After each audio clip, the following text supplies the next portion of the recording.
Voy a contarte 10 curiosidades sobre un grupo de apellidos. Si tu apellido aparece en esta lista o conoces a alguien que los tenga, comparte el vídeo porque va a descubrir alguna que otra curiosidad. 1. Los apellidos más antiguos del mundo. El apellido Kim, muy común en Corea, tiene su origen alrededor del siglo I después de Cristo y está asociado con la realeza. Significa oro y muchas familias que lo portaban descienden de antiguos clanes nobles. En Japón los apellidos no se introdujeron hasta el siglo VIII y uno de los más antiguos es Fujiwara, que pertenece a una dinastía aristocrática que desempeñó un papel central en la historia japonesa. 2. Apellidos patronímicos y su expansión. Los apellidos patronímicos, que derivan del nombre de un progenitor, son uno de los grupos más comunes en Europa y América Latina. Por ejemplo, Hernández significa hijo de Hernán.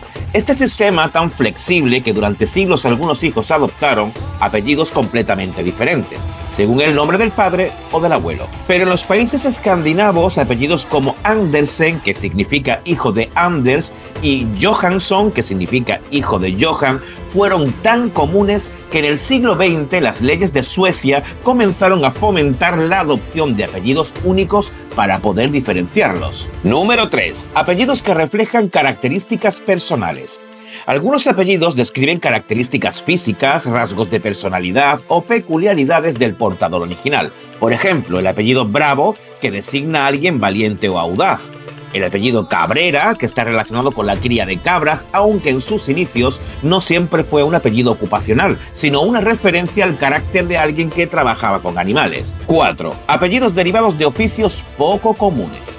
Muchos apellidos se originaron en oficios o profesiones de antaño, pero algunos reflejan trabajos tan específicos que pueden incluso sorprender. Es el caso, por ejemplo, del apellido Flecha, que proviene de los fabricantes de flechas o arqueros, o el apellido Cetrero, que se refiere a los entrenadores de halcones para la cetrería, por cierto, una práctica asociada a la nobleza. 5. Apellidos ligados a lugares. Algunos apellidos se originaron como una manera de identificar a personas según su lugar de nacimiento o residencia. Por ejemplo, el apellido Navarro indica a personas provenientes de Navarra, España, el apellido Lombardi, que es italiano, asociado a la región de Lombardía, o el apellido York, que es un apellido inglés que identifica a aquellos de la ciudad de York. 6. Apellidos y sus variantes exóticas. Con el tiempo, muchos apellidos han adquirido variantes en diferentes regiones y lenguas. Por ejemplo, el apellido Pérez, que significa hijo de Pedro, tiene equivalente como Peterson en inglés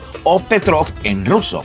O el apellido Smith en inglés, relacionado con herreros, que tiene sus variantes como Schmidt en alemán o Ferrari en italiano. 7. Apellidos prohibidos o perseguidos.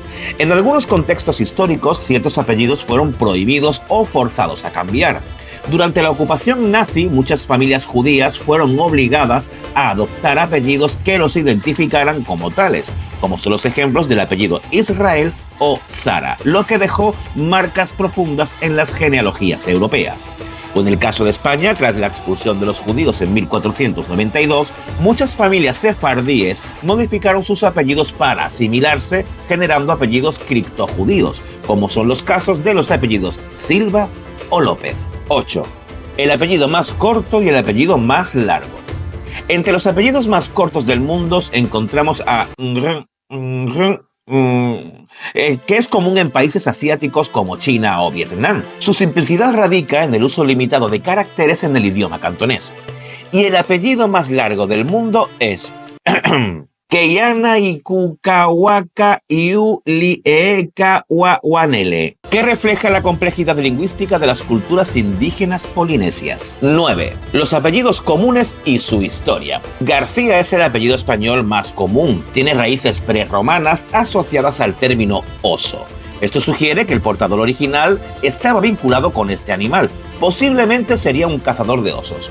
Y en China el apellido Li, que significa ciruelo, es uno de los apellidos más populares y tiene más de 2000 años de historia. Y 10. Apellidos con nobleza oculta. En muchos casos los apellidos esconden un pasado ligado a la nobleza, aunque las familias ya no conserven los títulos. Es el caso, por ejemplo, de Martínez. Aunque hoy es un apellido muy común, era portado por varias familias de hidalgos durante el Renacimiento en España. o el caso del apellido de la Cruz, que en sus orígenes fue adoptado por familias que pertenecían a órdenes religiosas o desempeñaban roles eclesiásticos destacados. Ya sabéis que tengo abierta la lista de espera y que este mes solamente voy a abrir 50 plazas para investigar vuestros apellidos. Ya hay personas que han reservado su plaza. Si no te quieres quedar sin la tuya, pásate por la despensadelmago.com o por el enlace que hay en la biografía del perfil de Instagram, que el que avisa no es traidor, y cuando lleguemos a 50, cierro. ¡Chao!